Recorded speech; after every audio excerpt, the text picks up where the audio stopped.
Okay, now here's my next thing. We're going to end up with some negative powers. Now here's how that works.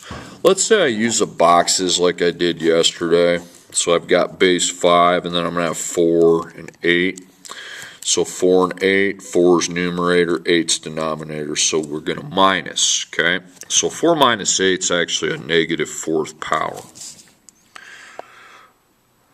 Okay, now what the heck do I do if I get a negative power? Well, here's what you're going to do. Take a look at this. These cancel, and now my numerator's empty. So if the numerator's empty, but you got crap in the denominator, it's 1 on top, and then 5 times 5 times 5 times 5 is 625.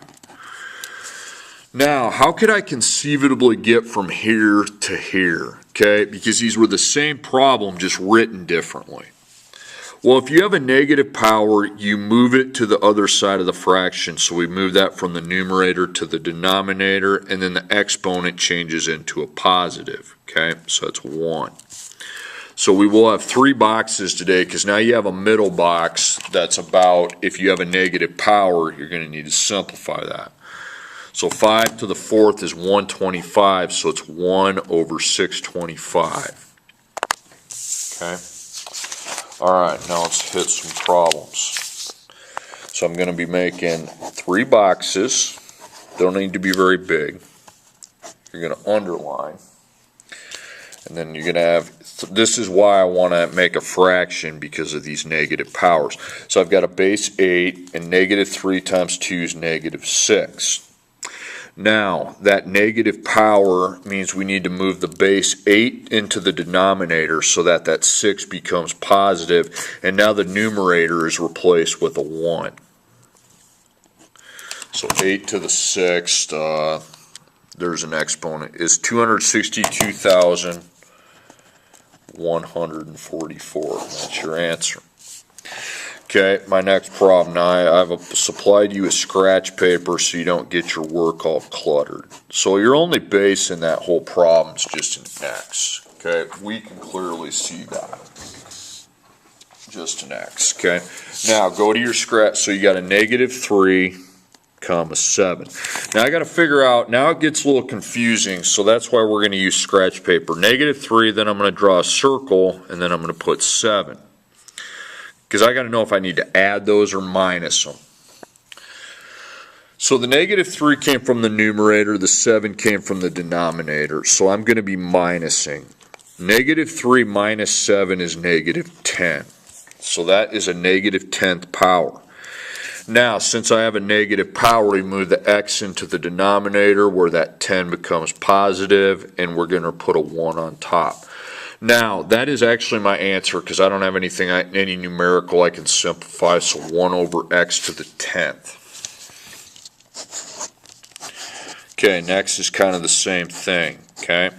Y, and then I got a 4 and a negative 7. Now I got to figure out what I'm going to do with those. Okay, so the 4 came from the numerator, the 7 from the denominator. So again, we're going to minus. But when I do 4 minus negative 7, when you're minusing a negative, it's actually plus plus, and we end up adding positive 7. So that's to the 11th. Okay, now that's a positive 11, so we don't need this middle box because I don't need to move anything. If that ends up positive, we need to leave it alone. It needs to stay where it's at because I want only positive exponents in the answers. So y to the 11th right there. There's your answer. Okay, next up. So underline. Okay, so my bases are 3x and y. So 1 times 6 is 6. And then 2 times 6 is 12. That's the only x I have. So 3 times 6 is 18.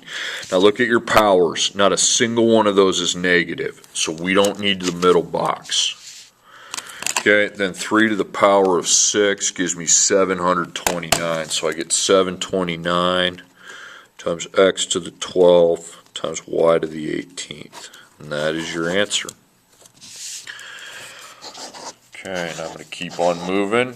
There's Again, when I'm simplifying complex exponential expressions, I like to make a numerator denominator, but that's just me. So I've got m times n. So 3 times -2 is -6. 4 times -8. Now, that has a negative exponent, so m is moving to the bottom, where it's -6 changes into 6. The n also moves to the bottom, and it's -8 changes to 8. Now, the numerator can't be empty. You can't have a denominator with no numerator, so we need to put a 1 there.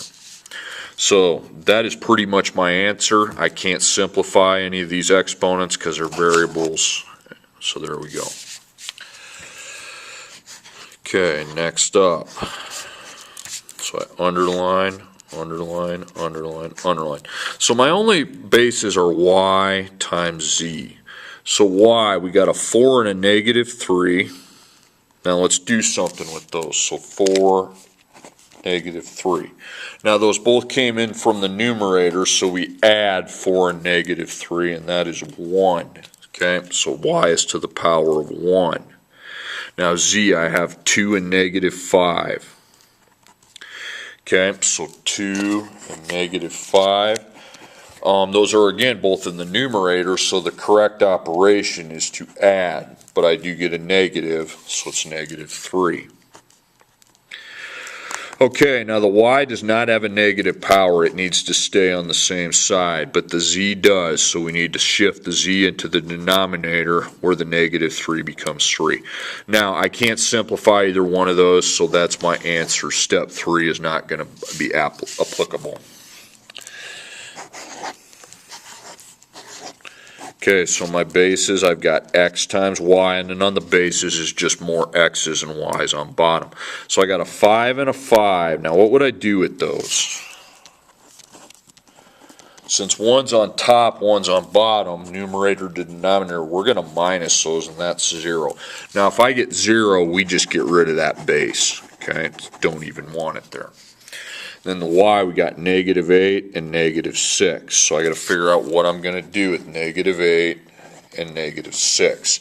So that's in numerator, that's to the denominator, so the correct way is to subtract. So what I have is -8 minus -6. But that's really like adding +6. It's -2. Okay, now that y is your only base. Is the exponent negative? It is. So you need to move the y to the bottom, and then 1 on top. And then you can't simplify that. That's going to be our answer. Okay, then we have some more complex ones. You got a little bit more workspace. So my bases, I've got 12 times a times b. 21 times a. No, I don't need another a and a b, sorry. So 12 is to the first, not in a parentheses, so it'll be to the first. Okay, so A, I've got -3 and 2. So I got to figure out what I'm going to do with -3 and 2. That's on top, that's on bottom. Numerator to denominator is always a minus. So I got -3 minus 2 gives me -5. So that A is to the -5th. Okay, now B, I've got 9 and -5. So I got to figure out what the kind of math I'm going to do with 9 and -5. So 9 is on top in the numerator, and -5 is in the denominator. So we are going to minus again. So minus negative, though, I got to switch that over to plus plus. So that's 14. Okay, so B is to the 14th power. Okay, now let's look at our 21. It's just to the first, so that'll be 21. Now the 12's power was a +1, so we need to keep the 12 where it's at. The A is to a negative power, so I need to move the A down below. So now the 5 becomes positive. And then B to the 14th, that stays where it's at. Now the 21 to the first, we don't move that. If it has a positive power, you keep it on the same side. Okay, so 12 to the first is 12 times b to the power of 14, and then 21 times a to the power of 5. 12 and 21 we can reduce by 3, and that becomes 4, and that becomes 7. All right, next problem.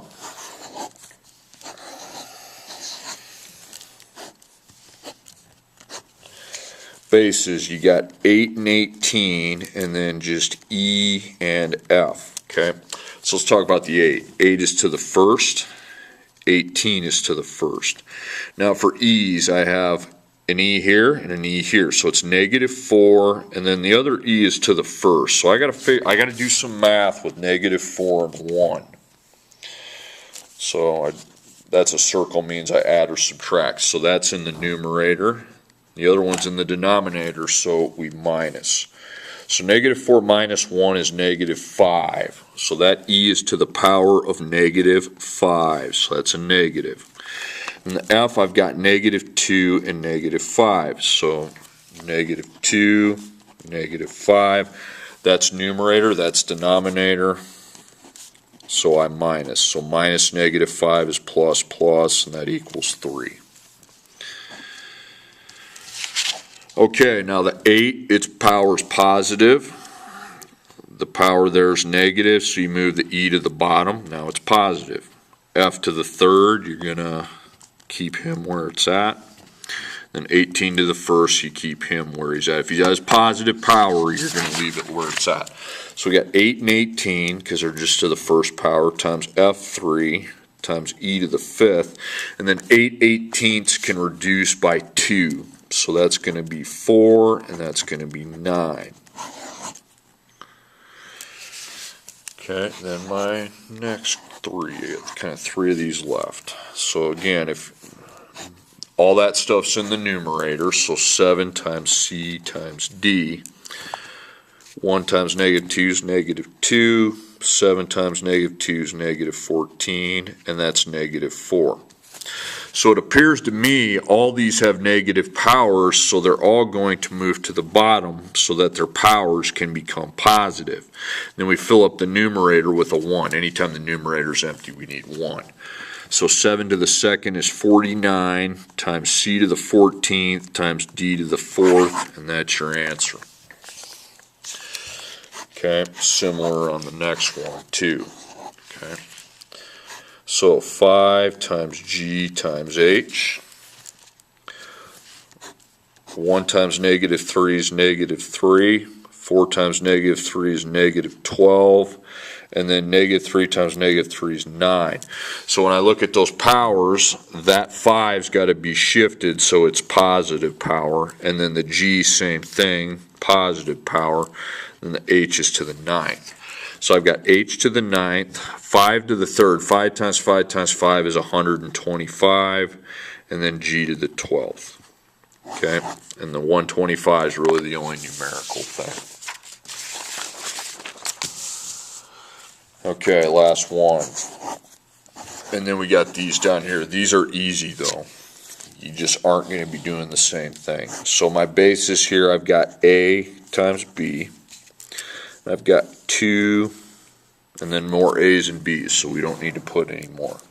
So I've got 3 and -4, okay? So let's figure out what we're going to do with the 3 and the -4 on the A. That's top, that's bottom, numerator, denominator, we minus. But when I minus a negative, it becomes plus. So 3 and 4 make 7. So that A is actually to the 7th power.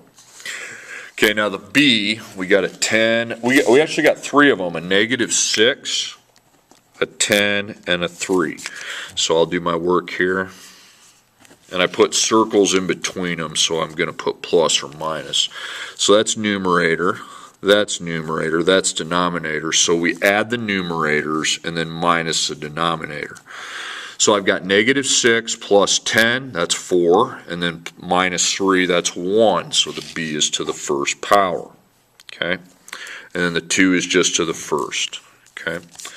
So it doesn't appear to me that that's a positive power. That ended up with a positive power, and so did that. So I don't need this box, okay? I only need that box if I have negative powers. So A to the 7th. Times B to the first, then 2 to the first is 2. Okay, now, you are not going to make boxes for these. You have y plus 6 to the second power. Now, if I ask you what the base is, this whole thing is my base, okay? It's called a sum of two terms to a power, okay? Anytime I have a sum of two terms all to the same power, we're not making boxes, okay? What I need to do is eliminate that second power and use duplication, okay? And then it's the FOIL method. Y times y would be y squared. Y times 6 is 6y. 6 times y is 6y, and then 6 times 6 is 36. Now we combine like terms, that's y squared plus 12y plus 36. Okay, it's the only way, okay, when you have a sum or difference that's to an entire power, it's the only way is to duplicate it. Because these two bases, you don't say I have a base x and a base 2. No, x plus 2 is the whole base. Okay, so I got x times x plus 2x plus another 2x plus 4. And that's 4. So x squared plus 4x plus 4. Okay, it works the same way when you have a difference of two terms all to a power. Okay, you wrap that up.